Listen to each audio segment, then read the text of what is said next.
Hey everyone, welcome to part 4 of my Amazing Spider-Man collection. In this video, we'll be finishing up the JMS run and heading into the One More Day, Brand New Day, and Onward era, so let's just get right into it. 43, great iconic cover by John Romita Jr. This is, I think I've talked about this before, this is one of my favorite runs. This issue here I actually have an interior page from of original art if you want to see that. Please check out my comic book room tour video that I believe was from like mid-2023. Nice Frank Cho cover. Another Frank Cho cover. I think the last like Frank Cho cover he does, then yeah, it goes back to Romita.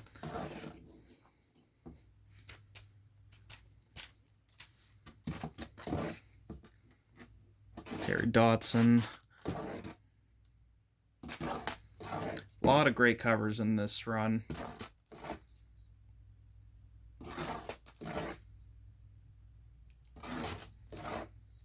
Then it's graded, so I don't have it in here, but it goes back to the legacy numbering.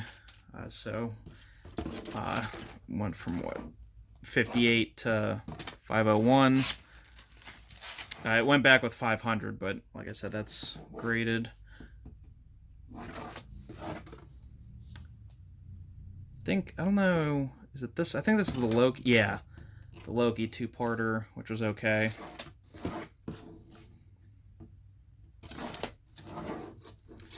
Now this is, I believe, because Ezekiel showed up for the first Moreland arc, which is like in issue 30 to 35, I think. So now he's back, so you get a little bit of a backstory on him. And then the famous Sins Past storyline where, see, this is what sucks. Everyone knows this is where the Green Goblin seduced Gwen Stacy. However, this was retconned in the Nick Spencer at the end of the Nick Spencer run because he wasn't allowed to undo One More Day, so he undid this, which I'm fine with. A lot of people were unhappy. They were saying I already counted it as not canon. I'm like, you can count it as that all you want. It was still technically canon until Nick Spencer finally got rid of it. So small victories. It's really tragic because like JMS, it's not, if you took out Gwen Stacy and made it like maybe a different ex-girlfriend and like maybe Felicia and the whole like kid thing. I mean, they were what do they say? They were clones. They weren't actually Peter's kids or Norman's kids or anything like that. Like if that was established soon enough afterwards, I don't think the story would be as hated as it was. The art's good, and like I don't know, Peter Parker really goes through a lot of pain in this story, and there's a great freak out moment he has. So it's like I hate it because of what it did to Gwen. But remove the Gwen aspect, it's not a bad story. It's just another way Norman Osborn messed with Peter's life. Here we go. Part 1 is Skin Deep. This was another... I didn't mind this. I kind of liked this. It does a little bit of retconning that Peter had like a nerdy friend until he moved away right before Peter got bit by the spider. And I don't know. I thought it was kind of a cool story where I forget he's like Wiederman or Widerman or something, but they call him Wienerman. I forget his first name, Andy maybe. But he rushes to get like this project done. He's working with Stark, but he says Peter's helping him. Since Stark knows Peter is Spider-Man, he trusts him, and he tries to make like a new military like skin suit out of vibranium, but like he rushes the project, he gets crafted to the vibranium suit, and it drives him a little insane. I don't know. I thought it was a cool story. And also that villain, I guess they call him Molten Man too. He destroys Aunt May's house where Peter, MJ, and Aunt May were living. So they go, all three of them go to live in Avengers Mansion. That's how Tony and Peter get a little bit more close. And again, unlike the Holland movies, Peter and Tony have it's like a big brother type of relationship. It's not like a father figure type thing. It was just, they're both superheroes. They're both relatively grown men. I mean, Tony's probably 30-ish. Peter's 25-ish, 26-ish. But I don't know. This is where I think the filmmakers, for whatever reason, was oh, well, he looks up to him. Yeah, as a big brother would, or as a little brother would to a big brother. It has nothing to do with a father figure. They're not that super far apart in age like the movies would depict, where Robert Downey Jr. is double Holland's age. In this, it was 10 years max.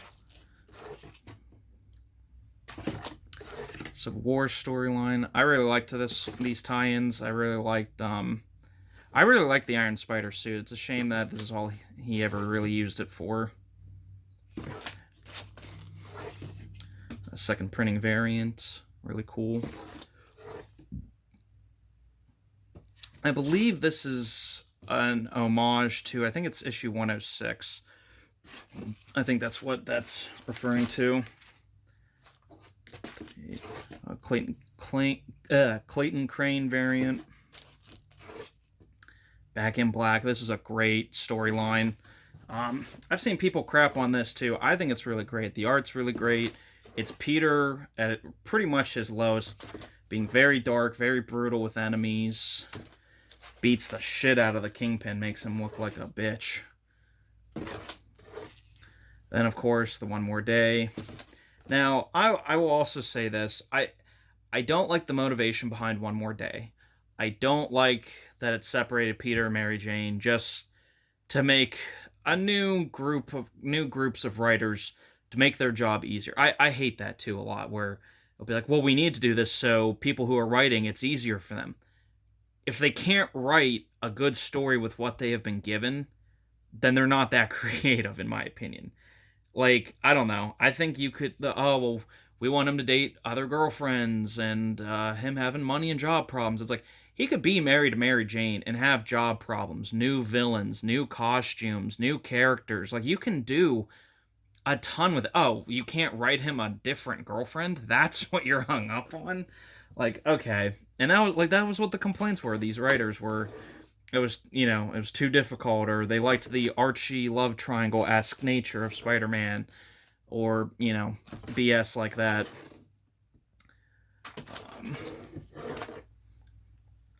See, I don't love the One More Day thing, but I like the Brand New Day stuff. I do, to a degree. I hate the MJ stuff, or the girlfriend thing, although I do like Carly Cooper.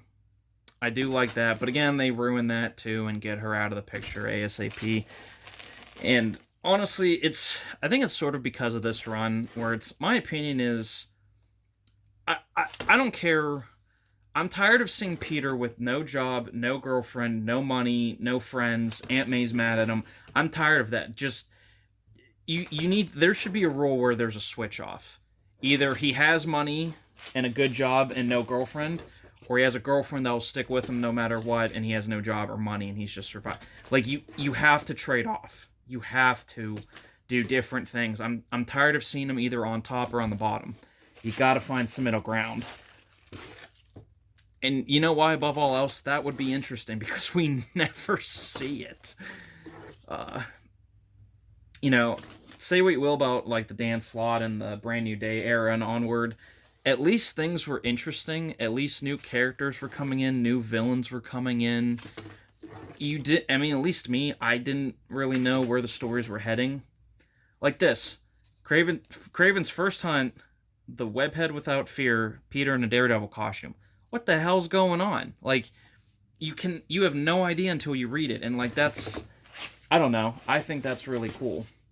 Oh, look at the Kraven's first hunt. It's a chick on the cover who I'm guessing is related to Kraven, and there's a Spider-Man and Daredevil. I don't know. That's I miss that kind of stuff where it's you had no idea. 568, John Romita Jr. returns to the book. Really great story. Birth of Anti-Venom. Norman as the Green Goblin again, which they're finally putting him back to in current continuity.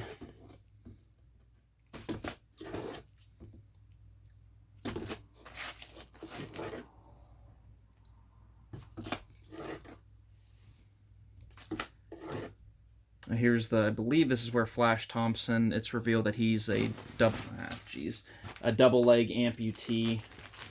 And I don't think this is where he becomes Venom yet. I think this is just, I think it's just like the story, like what his current status is. Hammerhead art. See this artist here, Bacalo or whatever. I kind of liked when he was on Doctor Strange with Jason Aaron. His artwork kind of worked. He should never touch a Spider-Man book. I'm sorry. His art is absolutely awful.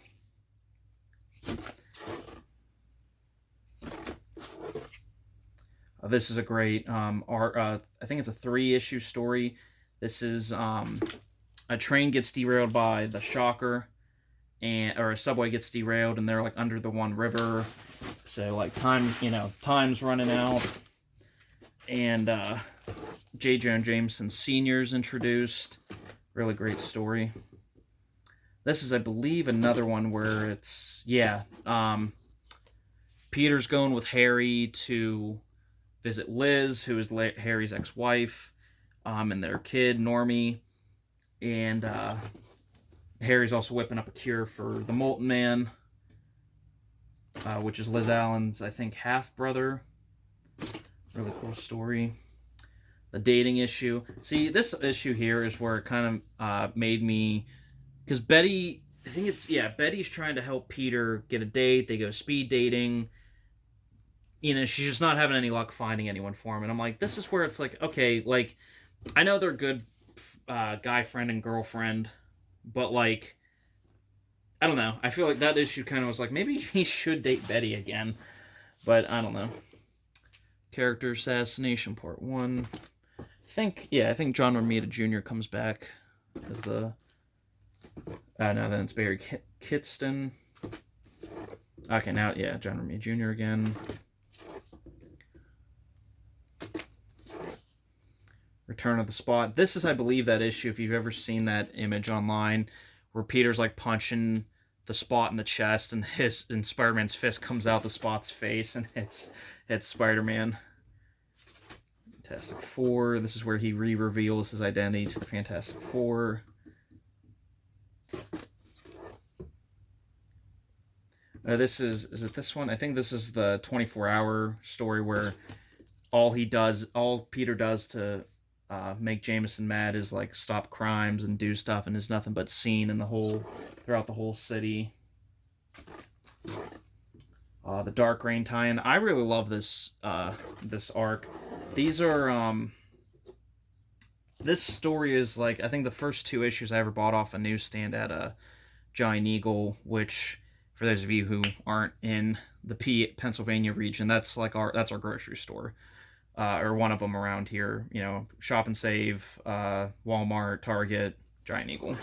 I believe, I don't know which one of these. Or is it this one? One of these issues is the one I bought off the news rack. Second printing. I love this. This is where I think Peter tries to infiltrate the Avengers, but it's really the Norman Osborn and his villains, and he gets caught. Man, I don't remember getting... Oh, jeez, I don't remember getting all these copies.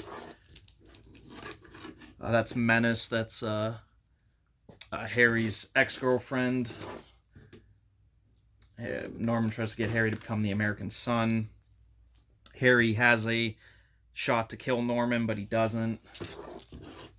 600, great issue. I remember when this was coming out and everyone was freaking out that it was prophesied, Peter's going to die within a year, within a certain amount of time. And I remember, because at in issue 700 he dies. Second print variant. 603, fun MJ cover.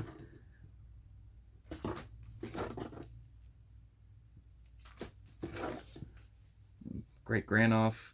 This story was kind of random. It introduces a villain that Ben Reilly worked with when he was alive, and now he's coming after Peter because he looks like Ben Reilly. But the villain's name is Raptor. It wasn't a bad story. It was a little odd, kind of out of nowhere. Kane comes back. I hate this cover, Scotty Young cover. The Gauntlet. This was a great story, but the art really suffered, which sucked because like the covers are really cool, but the art inside is not nearly. Then what is that? 615. Okay. So that's it for this box. So yeah, that was roughly the 2002-ish to 2010, I think, of Spider-Man. So stay tuned for part 5.